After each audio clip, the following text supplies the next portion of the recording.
মামু চলো মোহাম্মদপুর চলো। ভোটার আইডি কার্ডের একটা ফটোকপি লয়ে আহেন, মোহাম্মদপুর লয়ে যাইতাছি। বুঝি নেই। বাংলা বুঝেন না? বুঝি। তো আমি তো বাংলাই কইতাছি। ভোটার আইডি কার্ডের ফটোকপি ছাড়া যাইতারম না। ঢাকায় নতুন মানে? বাংলা বুঝোস না? হ্যাঁ বুঝি। তো আমি তো বাংলাই কইতাছি, তুই কি ঢাকায় নতুন? আরে ভাই নতুন মুখে 12 বছর ধরে রিক্সা চালাই। তো আমিও তো 12 বছর ধরে রিক্সায় উঠতাছি, কেউ তো কোনোদিন ভোটার আইডি কার্ড চায় নাই। ভাই কারো চাওয়া লাগবে না ভাই, আমি চাইছি। ভোটার আইডি কার্ড ছাড়া আমি যাবো না। হ্যাঁ জান বাদ দাও তো, আমরা অন্য কোনো রিক্সায় যাই চলো। না আমি ওর রিক্সায় যাবো। তুই ক কি লিগা তোর ভোটার আইডি কার্ড লাগবো?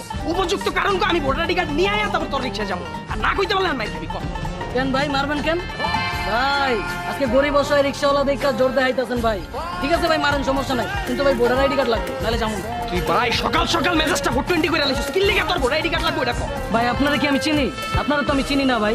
আপনি তো খুন করে আইতে পারেন, মদ গাঞ্জা বাবার ব্যবসাও করতে পারেন। ভাই আপনার রেকর্ড তো ভাই আমার কাছে নাই ভাই। এখন যদি আপনারা আমার রিক্সায় উঠাই, পুলিশ